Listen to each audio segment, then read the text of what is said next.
മകരമാസ പൂജകൾക്ക് ശേഷം ശബരിമല നടയടച്ചു. ഗണപതി ഹോമം കഴിഞ്ഞ് ദർശനം പൂർത്തിയാക്കി രാജപ്രതിനിധി 18ാം പടിയിറങ്ങിയതോടെയാണ് മകരമാസ പൂജകൾക്ക് സമാപനമായത്. ഇനി കുംഭമാസ പൂജകൾക്കായി അടുത്ത മാസം ശബരിമല നട തുറക്കും. റീനു ചേരുന്നുണ്ട് വിവരങ്ങളുമായി. റീനു, ഏറ്റവും പുതിയ വിവരങ്ങൾ.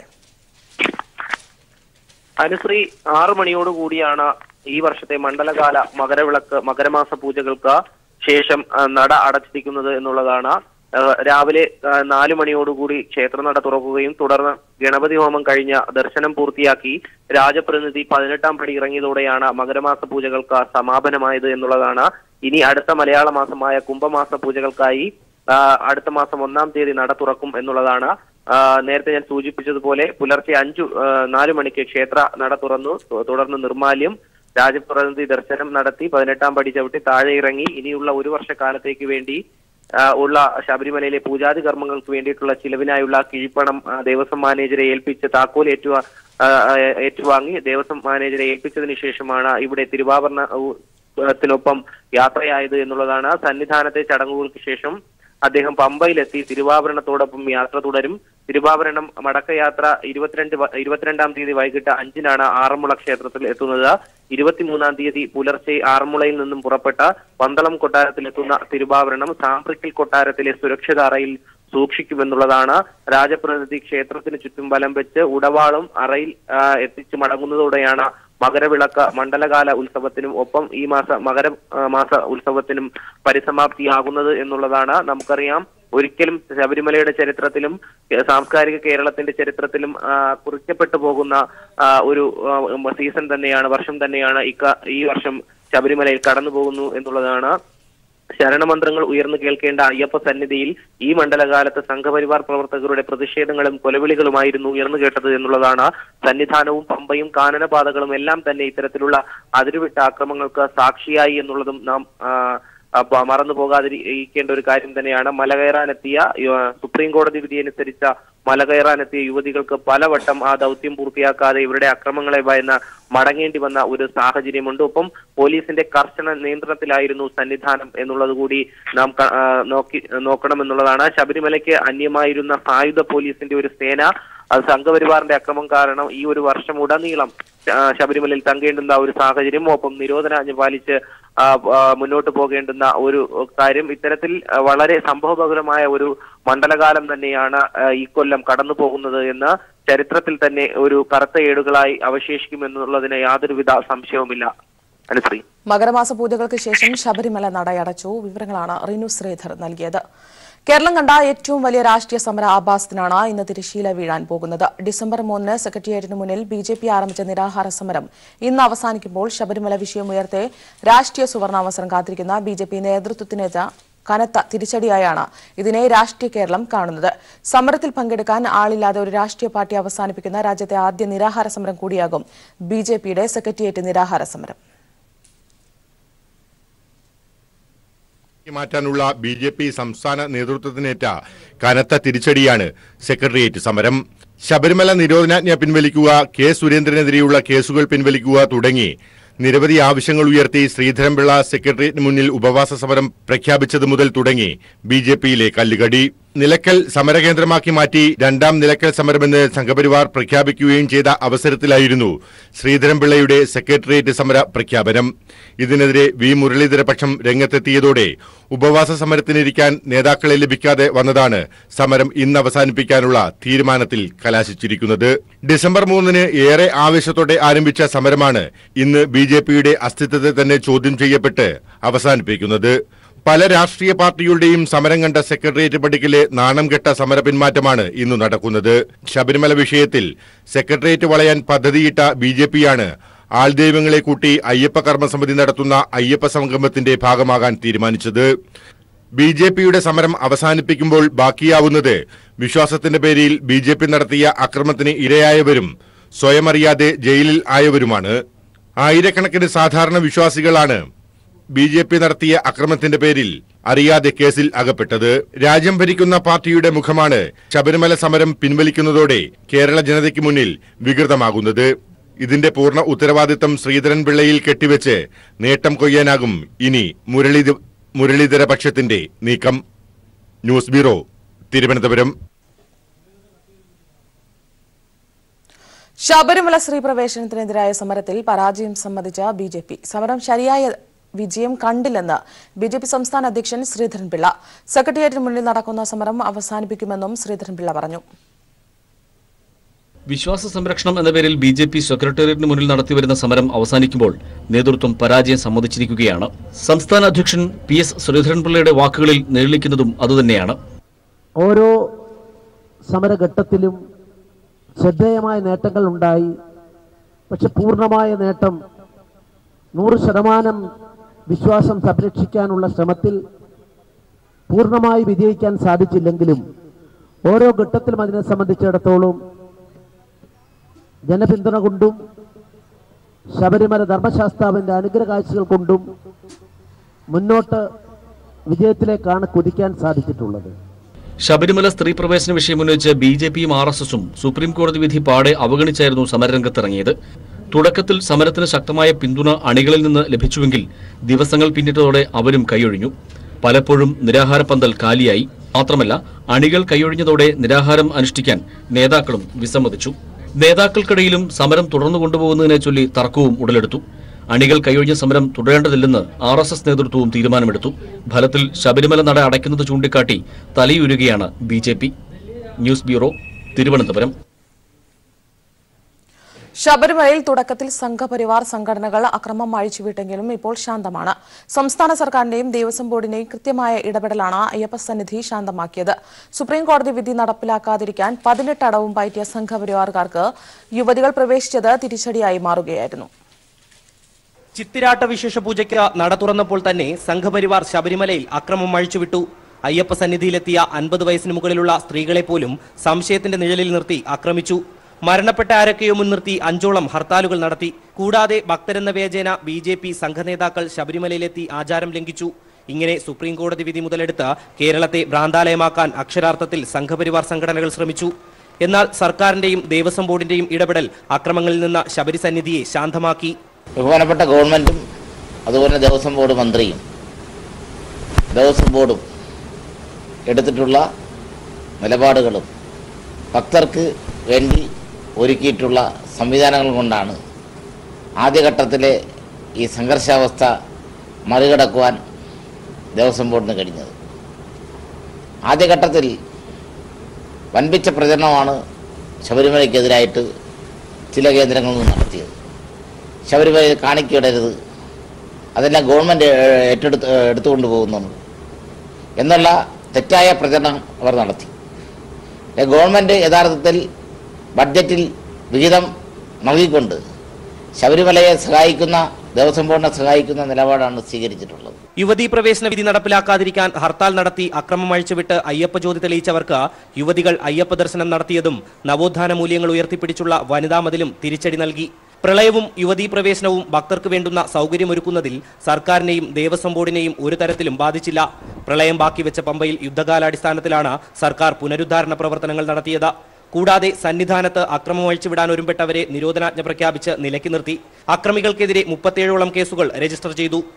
അയ്യപ്പന്റെ പേരിൽ സംഘപരിവാർ സംഘടനകൾ നടത്തിയ അക്രമ പരമ്പര ശബരിമലയുടെ ചരിത്രത്തിലും സാംസ്കാരിക കേരളത്തിന്റെ ചരിത്രത്തിലും കറുത്ത ഏടുകളായി അവശേഷിക്കുമെന്നത് ഉറപ്പാണ്. ക്യാമറമാൻ അജിത് കാരോടിനൊപ്പം റിനു ശ്രീധർ, സന്നിധാനം. പങ്കാളിത്തം കുറഞ്ഞതിന്റെ പേരിൽ ദില്ലിയിൽ ഓൾ ഇന്ത്യ ശബരിമല ആക്ഷൻ കൌൺസിലും CSISും ചേർന്ന് സംഘടിപ്പിച്ച പരിപാടിയിൽ നിന്ന് കേന്ദ്രമന്ത്രി സ്മൃതി ഇറാനി പിന്മാറി. ശബരിമല ആചാര സംരക്ഷണത്തിനായി സംഘടിപ്പിച്ച പരിപാടി തുടങ്ങേണ്ട സമയമായിട്ടും ആളുകൾ എത്താതിരുന്നതോടെയായിരുന്നു പിന്മാറ്റം. ആചാരങ്ങൾ സംരക്ഷിക്കുന്നതിനായി പൗരന്മാർ ഒത്തുചേരുന്നു എന്ന് പേരിട്ട് ഓൾ ഇന്ത്യ ശബരിമല ആക്ഷൻ കൌൺസിലും CSISും സംഘടിപ്പിച്ച ചടങ്ങിൽ കേന്ദ്രമന്ത്രി സ്മൃതി ഇറാനിയായിരുന്നു മുഖ്യാതിഥി. ഇന്നലെ വൈകിട്ട് 5 മണിക്കായിരുന്നു പരിപാടി നിശ്ചയിച്ചത്. പരിപാടി തുടങ്ങാൻ സമയമായിട്ടും കാര്യമായ ജനപങ്കാളിത്തമില്ലെന്ന് മനസ്സിലാക്കിയ സ്മൃതി ഇറാനി പരിപാടിയിൽ നിന്ന് ഉടൻ പിന്മാറുകയായിരുന്നു. ദില്ലിയിലെ Teen Murti Nehru memorial museum and library ഓഡിറ്റോറിയത്തിലെ പരിപാടിയിൽ മാധ്യമപ്രവർത്തകർക്ക് പുറമെ വളരെ കുറച്ച് ആളുകൾ മാത്രമേ ഉണ്ടായിരുന്നുള്ളൂ. സ്മൃതി ഇറാനിയുടെ പേര് വെച്ച് സമൂഹ മാധ്യമങ്ങളിൽ ഉൾപ്പെടെ വ്യാപക പ്രചരണം നടത്തിയിട്ടും ആളുകൾ പരിപാടിയെ തിരിഞ്ഞു നോക്കിയില്ല. ഏതായാലും ഓഡിറ്റോറിയത്തിലെ ചെറു ആൾക്കൂട്ടത്തിന്റെയും ഒഴിഞ്ഞ കസേരകളുടെയും ചിത്രങ്ങൾ സോഷ്യൽ മീഡിയയിൽ വ്യാപകമായി ഷെയർ ചെയ്യപ്പെട്ടതോടെ സംഘാടകർ നാണം കെട്ടു. News bureau, Delhi. ശബരിമലയിൽ കയറിയ യുവതികളുടെ ലിസ്റ്റ് നൽകിയതിൽ അപാകതയുണ്ടെങ്കിൽ ബന്ധപ്പെട്ടവർ പരിശോധിക്കട്ടെയെന്ന് മന്ത്രി എം എം മണി. പ്രായം നോക്കുന്ന യന്ത്രം ആരുടെയും കയ്യിലില്ലെന്നും വിവാദമുണ്ടാക്കുന്നതിൽ അർത്ഥമില്ലെന്നും മന്ത്രി പറഞ്ഞു. കൂടുതൽ കാര്യങ്ങൾ പഠിച്ചിട്ട് പ്രതികരിക്കാമെന്നും മന്ത്രി തൊടുപുഴയിൽ പറഞ്ഞു. കണക്കാരന് അതിന് കണക്ക് ലിസ്റ്റ് എടുത്തതെല്ലാം വല്ലതും പൈസ കൊണ്ടുവന്നിട്ട് അത് പിന്നെ പരിശോധിച്ച് കൊടുത്തോളൂ. അതൊന്നും വലിയ കാര്യമില്ല. പിന്നെ അവിടെ കൊടുത്ത ലിസ്റ്റ് തയ്യാറാക്കിയെന്നില്ല അതിനകത്ത് എന്താ പൈസ എന്നുള്ളത് അവർ പരിശോധിക്കട്ടെ. സ്ത്രീകൾ പോയത് തന്നെയാണ്. അതിന് ദേശീയ മാധ്യമം എന്തെങ്കിലും പറയുന്ന കാര്യമുണ്ട്. ഇവിടെ കാര്യവും കഴിഞ്ഞ് കോഴിയും നേരവും പോയി കോഴിയും കോഴി കഴിഞ്ഞ് ഇനി അതേപ്പറ്റി കൂടുതൽ പറഞ്ഞുകൊണ്ടിരുന്നിട്ട് എന്താ കാര്യം? അതായിരിക്കും. പോലീസിനകത്ത് അങ്ങനെ ഉണ്ടല്ലോ. എന്താണെന്ന് നോക്കട്ടെ. ഞാൻ അതിനെപ്പറ്റി എന്തെങ്കിലും ഇപ്പം കാര്യം പഠിക്കാതെ. ഇടവേള. സംസ്ഥാനത്ത് ശക്തമായ ഹിന്ദുത്വ ധ്രുവീകരണത്തിനുള്ള ശ്രമമാണ് RSS നടത്തുന്നതെന്ന് കോടിയേരി ബാലകൃഷ്ണൻ. അമൃതാനന്ദമായി ഉൾപ്പെടെയുള്ളവരെ ഉൾപ്പെടുത്തി സംഗമം നടത്താനാണ് RSS നീക്കം.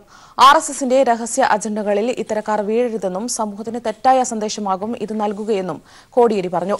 കൊച്ചിയിൽ ഇ ബാലാനന്ദൻ അനുസ്മരണ സമ്മേളനത്തിൽ സംസാരിക്കുകയായിരുന്നു അദ്ദേഹം. ശക്തമായ ഒരു ഹിന്ദുത്വ ധ്രുവീകരണത്തിന് വേണ്ടിയുള്ള നീക്കം കേരളത്തിൽ ആരംഭിച്ചിട്ടുണ്ട്. അതിന് RSSന് അനുനിരത്താൻ സാധിക്കുന്ന സമുദായ സംഘടനകളെ മറ്റു രംഗത്തിറക്കുന്നുണ്ട്. അമൃതാനന്ദമയ്യെ പങ്കെടുപ്പിച്ചുകൊണ്ടൊരു സംഗമം അവർ പ്രഖ്യാപിച്ചിട്ടുണ്ട്. അമൃതാനന്ദമയ്യുടെ വിശ്വസിക്കുന്നവരും ആരാധിക്കുന്നവരുമായ വളരെയധികം ആളുകൾ, വിശ്വാസ സമൂഹം നമ്മുടെ നാട്ടിലുണ്ട്. അവരൊന്നും കമ്മ്യൂണിസ്റ്റ് വിരോധികളല്ല, സാധാരണക്കാരായ ആളുകളുമുണ്ട്. അങ്ങനെയുള്ള ആ വിഭാഗത്തിൽപ്പെട്ട ആളുകൾക്ക് പോലും വിശ്വസിക്കുന്ന അമൃതാനന്ദമയി ഒരു രാഷ്ട്രീയമായ ഒരു തീരുമാനത്തിന്റെ ഭാഗമായി RSS വെച്ചിട്ടുള്ള ഒരു പരിപാടിയിൽ പങ്കെടുക്കാൻ പോകുന്നത് തെറ്റായ സന്ദേശം കൊടുക്കും. അത്തരം സമീപനം അമൃതാനന്ദമയിൽ നിന്നുണ്ടാകാൻ പാടില്ല. ഇത്തരത്തിലുള്ള പ്രവർത്തനങ്ങളെ കരുതിക്കൊണ്ട് വിശ്വാസികളായ ജനങ്ങളെ തെറ്റിദ്ധരിപ്പിക്കാൻ നടത്തുന്ന നീക്കങ്ങളെ ഫലപ്രദമായി കണ്ട് ഇടപെടാൻ നമുക്ക് സാധിക്കണം. മാരാമൺ കൺവെൻഷനിൽ സ്ത്രീകൾക്ക് ഇനി പൂർണ്ണ പങ്കാളിത്തം. കൺവെൻഷനിൽ എല്ലാ യോഗങ്ങളിലും സ്ത്രീകൾക്ക് പങ്കെടുക്കാം. സ്ത്രീകളെ പങ്കെടുപ്പിക്കാനായി രാത്രി യോഗങ്ങൾ ഒഴിവാക്കി. 124ാമത് മാരാമൺ കൺവെൻഷന്റെ രാത്രിയോഗങ്ങളിലെ സമയക്രമങ്ങളിൽ മാറ്റം വരുത്തിയാണ് സഭാധ്യക്ഷൻ സർക്കുലർ പുറത്തിറക്കിയിരിക്കുന്നത്. കൺവെൻഷന്റെ രാത്രിയോഗങ്ങളിൽ സ്ത്രീകളെ പ്രവേശിപ്പിക്കണമെന്ന ആവശ്യം സമൂഹത്തിന്റെ വിവിധ ധ്രുവങ്ങളിൽ നിന്ന് ഉയർന്നു വന്ന സാഹചര്യത്തിൽ കൂടിയാണ് സമയക്രമത്തിലുണ്ടായ ഈ മാറ്റം. മാർത്തോമ സഭയുടെ പരമാധ്യക്ഷൻ ഡോക്ടർ ജോസഫ് മാർത്തോമോ മെത്രാപ്പൊലീത്ത പള്ളികളിൽ വായിക്കാൻ അയച്ച സർക്കുലറിലാണ് ഇക്കാര്യങ്ങൾ വ്യക്തമാക്കിയിരിക്കുന്നത്. പമ്പ മണൽപ്പുറത്ത് ഫെബ്രുവരി 10 മുതൽ 17 വരെയാണ് ഈ വർഷത്തെ മാരാമൺ കൺവെൻഷൻ നടക്കുന്നത്. ഈ വർഷം മുതൽ വൈകുന്നേരം 5-ന് യോഗം ആരംഭിച്ച് 6:30-ന് അവസാനിക്കും വിധമാണ് സായാഹ്ന യോഗങ്ങൾ പുനഃക്രമീകരിച്ചിരിക്കുന്നത്. കഴിഞ്ഞ വർഷം വരെ 6:30-ന് ആരംഭിക്കുന്ന രാത്രിയോഗം 8:30 വരെ നീണ്ടുനിന്നിരുന്നു. മാരാമൺ കൺവെൻഷന്റെ രാത്രിയോഗങ്ങളിൽ സ്ത്രീകളെ പ്രവേശിപ്പിക്കണമെന്ന ആവശ്യം കഴിഞ്ഞ വർഷം ഉയർന്നു വന്നിരുന്നു. പക്ഷേ സഭ ഇക്കാര്യം അംഗീകരിച്ചിരുന്നില്ല. കേരളത്തിലെ രാഷ്ട്രീയ സാമുദായിക മേഖലകളിലെ നിലവിലെ സ്ഥിതിഗതികളുടെ പശ്ചാത്തലത്തിൽ കൺവെൻഷൻ ആഴ്ചയിലെ പ്രോഗ്രാം എപ്പിസ്കോപ്പൽ സിനഡിലെ അംഗങ്ങളോടും ഇക്കാര്യങ്ങൾ ആലോചിച്ചാണ് പുനഃക്രമീകരണം നടത്തിയത്. എല്ലാ ദിവസവും രാവിലെ പൊതുയോഗം ഉച്ചയ്ക്ക് 12 മണിയോടുകൂടിയും ഉച്ച കഴിഞ്ഞുള്ള പൊതുയോഗം 2-നും ആരംഭിച്ച് 3:30-നും അവസാനിക്കും. വ്യാഴം, വെള്ളി, ശനി ദിവസങ്ങളിൽ പന്തലിൽ നടന്നു വന്നിരുന്ന യുവവേദി യോഗങ്ങളും തിങ്കൾ, ചൊവ്വ ദിവസങ്ങളിലെ കുടുംബവേദി യോഗങ്ങളും വൈകുന്നേരം 4 മുതൽ 5 വരെ കോഴഞ്ചേരി മാർത്തോമ പള്ളിയിലേക്ക് മാറ്റിയിട്ടുണ്ട്. സായാഹ്ന യോഗങ്ങളിൽ പങ്കെടുക്കാൻ വരുന്നവർ പന്തലിനുള്ളിൽ പ്രവേശിച്ച് യോഗത്തിൽ പങ്കെടുക്കാൻ പ്രത്യേകം ശ്രദ്ധിക്കണമെന്നും ചെറുകൂട്ടങ്ങളായി മണൽപ്പുറത്ത് കൂടിയിരിക്കാൻ അനുവദിക്കുന്നതല്ല എന്നും സർക്കുലറിൽ വ്യക്തമാക്കിയിരിക്കുന്നു. News bureau, Pathanamthitta. പൊതു തെരഞ്ഞെടുപ്പിനൊരുങ്ങി തെരഞ്ഞെടുപ്പ് കമ്മീഷൻ. അടുത്ത മാസം 28-ന് മുൻപായി ഉദ്യോഗസ്ഥരെ സ്ഥലം മാറ്റണമെന്നാവശ്യപ്പെട്ട് സംസ്ഥാനങ്ങൾക്ക് കേന്ദ്ര തെരഞ്ഞെടുപ്പ് കമ്മീഷൻ ഉത്തരവ് നൽകി.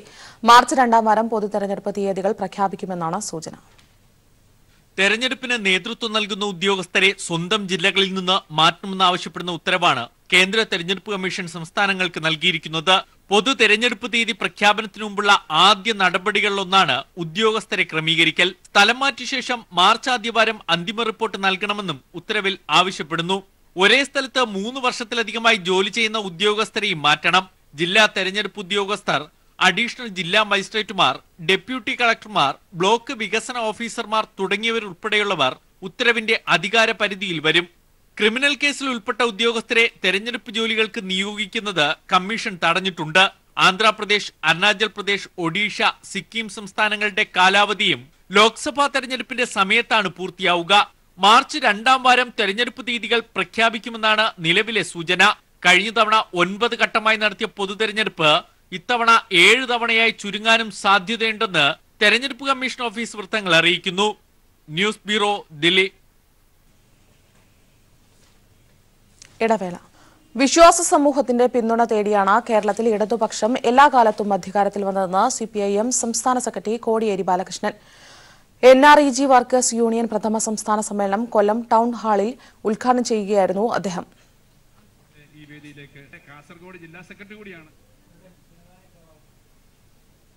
പ്രവാസികൾക്ക് യാതൊരു പരിഗണനയും കേന്ദ്ര സർക്കാരിൽ നിന്ന് ലഭിക്കുന്നില്ലെന്ന് മുഖ്യമന്ത്രി പിണറായി വിജയൻ. അടിസ്ഥാന സൌകര്യ വികസനത്തിൽ പ്രവാസികളെ ഉൾപ്പെടുത്തിയുള്ള നിക്ഷേപത്തിന് സർക്കാർ ആലോചിക്കുന്നതായും മുഖ്യമന്ത്രി പറഞ്ഞു. കേരള പ്രവാസി സംഘം സംസ്ഥാന സമ്മേളനത്തിന്റെ ഭാഗമായുള്ള പൊതുസമ്മേളനം കോഴിക്കോട് ഉദ്ഘാടനം ചെയ്ത് സംസാരിക്കുകയായിരുന്നു മുഖ്യമന്ത്രി.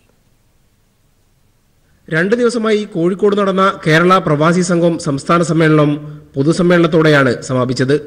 മുഖ്യമന്ത്രി പിണറായി വിജയൻ ടാഗോർ ഹാളിൽ ചേർന്ന പൊതുസമ്മേളനം ഉദ്ഘാടനം ചെയ്തു. നാടിന്റെ അഭിവൃദ്ധിക്ക് പ്രവാസികളെ എങ്ങനെ പങ്കാളികളാക്കാം എന്നതിൽ നിന്നാണ് ലോക കേരള സഭ രൂപീകൃതമായതെന്ന് പിണറായി പറഞ്ഞു. എംബസികൾ പ്രവാസികളുടെ കുടുംബ വീടായി മാറേണ്ടതാണ്. എന്നാൽ പലപ്പോഴും അതുണ്ടാകുന്നില്ല. ഇതിൽ കേന്ദ്ര സർക്കാരിന് പുനർചിന്തന ഉണ്ടാകേണ്ടതുണ്ട്. എയർ ഇന്ത്യ തന്നെ യാത്രക്കാരെ കൊള്ളയടിക്കുന്നു. മൃതദേഹങ്ങൾ നാട്ടിലെത്തിക്കുന്നതിലും കേന്ദ്ര ഇടപെടൽ കാര്യക്ഷമമല്ല. പ്രവാസി ക്ഷേമത്തിനായി കൺസോർഷ്യം രൂപീകരിക്കണമെന്ന ആവശ്യം കേന്ദ്രം അവഗണിച്ചെന്നും മുഖ്യമന്ത്രി പറഞ്ഞു. പ്രവാസി സമൂഹത്തെക്കുറിച്ച് യാതൊരു പരിഗണനയും കേന്ദ്ര സർക്കാരിൽ ഉണ്ടാകുന്നില്ല എന്നതാണ് യഥാർത്ഥ വസ്തുത. പ്രവാസികളെ സംബന്ധിച്ചിടത്തോളം കേരള സർക്കാർ അതീവ ഗൗരവമായി തന്നെയാണ് കാണുന്നത്. അതുകൊണ്ട് തന്നെ പ്രവാസികളെ ആദരിക്കുന്ന സമീപനമാണ് സംസ്ഥാനം സ്വീകരിക്കുന്നത്. കോഴിക്കോട് നടന്ന 5ാം സംസ്ഥാന സമ്മേളനം പ്രവാസി സംഘം സംസ്ഥാന പ്രസിഡന്റായി PT കുഞ്ഞുമുഹമ്മദിനെയും ജനറൽ സെക്രട്ടറിയായി KV അബ്ദുൽ ഖാദർ MLA-യെയും ട്രഷററായി ബാദുഷാ കടലുണ്ടിയെയും വീണ്ടും തെരഞ്ഞെടുത്തു. സംസ്ഥാന സർക്കാർ നടപ്പാക്കുന്ന പ്രവാസി ക്ഷേമ പദ്ധതികൾക്ക് കേന്ദ്ര സഹായം ലഭ്യമാക്കണമെന്ന് സമ്മേളനം ആവശ്യപ്പെട്ടു. പെൻഷൻ വർദ്ധിപ്പിക്കണമെന്നും പ്രോക്സി വോട്ടിനുള്ള അവകാശം കുടുംബാംഗങ്ങൾക്ക് മാത്രമാക്കണമെന്നും സമ്മേളനം ആവശ്യപ്പെട്ടു. News bureau, Kozhikode. കണ്ണൂർ വിമാനത്താവളത്തിൽ നിന്നും കൂടുതൽ സർവീസുകൾക്കായി സർക്കാർ ശക്തമായ സമ്മർദ്ദം ചെലുത്തിവരികയാണെന്ന് മുഖ്യമന്ത്രി പിണറായി വിജയൻ. കേന്ദ്ര അനുമതികൾ ലഭ്യമാകുന്നതിനായി ആവശ്യമായ ശ്രമങ്ങൾ തുടരുകയാണെന്നും കിയാൽ ഓഹരി ഉടമകളുടെ വാർഷിക യോഗത്തിൽ മുഖ്യമന്ത്രി വ്യക്തമാക്കി. കിയാൽ ഓഹരി ഉടമകളുടെ 9ാമത് വാർഷിക പൊതുയോഗത്തിൽ അധ്യക്ഷത വഹിച്ച് സംസാരിക്കുകയായിരുന്നു കിയാൽ ചെയർമാൻ കൂടിയായ മുഖ്യമന്ത്രി. ആധുനികവും അന്താരാഷ്ട്ര നിലവാരത്തിൽ ഉള്ളതുമായ സംവിധാനങ്ങളാണ് കണ്ണൂരിൽ ഒരുക്കിയിട്ടുള്ളത്. കൂടുതൽ അന്താരാഷ്ട്ര സർവീസുകൾ ആരംഭിക്കാൻ കഴിഞ്ഞാൽ മാത്രമേ കണ്ണൂരിന്റെ സാധ്യതകൾ മുഴുവനായി ഉപയോഗിക്കാൻ കഴിയൂവെന്നും മുഖ്യമന്ത്രി പറഞ്ഞു. കൂടുതൽ ആഭ്യന്തര സർവീസുകളും ആരംഭിക്കണം. എല്ലാ ഗൾഫ് രാജ്യങ്ങളിലേക്കും സർവീസ് നടത്തേണ്ടതുണ്ട്. കേന്ദ്ര സർക്കാരിൽ നിന്നും അനുമതി നേടിയെടുക്കാനുള്ള ശ്രമങ്ങൾ ഊർജിതമായി പുരോഗമിക്കുകയാണെന്നും മുഖ്യമന്ത്രി വ്യക്തമാക്കി. ഓഹരി ഉടമകളുടെ യോഗത്തിൽ മന്ത്രിമാരായ EP Jayarajan, E Chandrasekharan, KK Shailaja teacher, Kadannappalli Ramachandran, AK Saseendran, Kial MD V Thulasidas തുടങ്ങിയവർ പങ്കെടുത്തു. കിയാലിന്റെ ഓഹരി മൂലധനം 1500 കോടിയിൽ നിന്ന് 3500 കോടി രൂപയാക്കി ഉയർത്താനുള്ള പ്രമേയം പൊതുയോഗത്തിൽ അവതരിപ്പിച്ചു. News bureau, Kannur. അടച്ചുപൂട്ടിയ ചിറ്റൂർ ഷുഗർ ഫാക്ടറിയിൽ ഭക്ഷ്യസംസ്കരണ കേന്ദ്രം തുടങ്ങുന്ന കാര്യം സർക്കാരിന്റെ പരിഗണനയിൽ. ഇതിന്റെ സാധ്യതാ പഠനത്തിനുള്ള നടപടികൾ ആരംഭിച്ചതായും മന്ത്രി K കൃഷ്ണൻകുട്ടി പറഞ്ഞു. പാലക്കാട്ടെ കർഷകർക്ക് കൂടി ഗുണം ലഭിക്കുന്ന രീതിയിൽ പദ്ധതി നടപ്പിലാക്കുന്ന കാര്യമാണ് പരിഗണനയിലുള്ളത്. ചിറ്റൂർ ഷുഗർ ഫാക്ടറിയുടെ സ്ഥലം ഏറ്റെടുത്ത് പുതിയ ഭക്ഷ്യ സംസ്കരണ കേന്ദ്രം തുടങ്ങുന്ന കാര്യം പരിഗണിക്കുന്നതായി ജില്ലാ വ്യവസായ നിക്ഷേപ സംഗമത്തിലാണ് മന്ത്രി K കൃഷ്ണൻകുട്ടി പറഞ്ഞത്. പാലക്കാട്ടെ കർഷകർക്ക് അവരുടെ ഉൽപ്പന്നങ്ങൾക്ക് മികച്ച വില കിട്ടുന്ന രീതിയിൽ പദ്ധതി നടപ്പിലാക്കാനാണ് ലക്ഷ്യമിടുന്നത്. സംസ്ഥാന വ്യവസായ വികസന കോർപ്പറേഷൻ സാധ്യതാ പഠനം നടത്തി റിപ്പോർട്ട് സമർപ്പിക്കും. ആദ്യഘട്ട ചർച്ച ഇക്കാര്യത്തിൽ പൂർത്തിയായെന്നും മന്ത്രി K കൃഷ്ണൻകുട്ടി പറഞ്ഞു. ഒരു ചർച്ച നടന്നിട്ടുണ്ട്, KCDCനെ ചുമതലപ്പെടുത്തിയിട്ടുണ്ട് പഠിക്കാൻ വേണ്ടി. മിക്കവാറും അത് അടുത്ത ദിവസം തന്നെ ഞങ്ങൾ ഇൻഡസ്ട്രീസ് മിനിസ്റ്ററും എക്സൈസ് മിനിസ്റ്ററും AK ബാലൻ മിനിസ്റ്ററും ഞങ്ങൾ പാലക്കാട്ടിലെ എല്ലാവരും കൂടി ഒന്ന് ആലോചിക്കാൻ വേണ്ടി ഒരു യോഗം കൂടാൻ തീരുമാനിച്ചു. ചിറ്റൂർ ഷുഗർ ഫാക്ടറി മലബാർ ഡിസ്റ്റിലറിയായി പുനർനാമകരണം ചെയ്തിരുന്നുവെങ്കിലും മദ്യോൽപാദനം ആരംഭിച്ചിരുന്നില്ല. ഇത് ഭക്ഷ്യോൽപാദന കേന്ദ്രമായി മാറ്റിയാൽ കാർഷിക മേഖലയ്ക്ക് കൂടി വലിയ നേട്ടമുണ്ടാക്കാൻ കഴിയുമെന്നാണ് പ്രതീക്ഷിക്കുന്നത്. News bureau, Palakkad.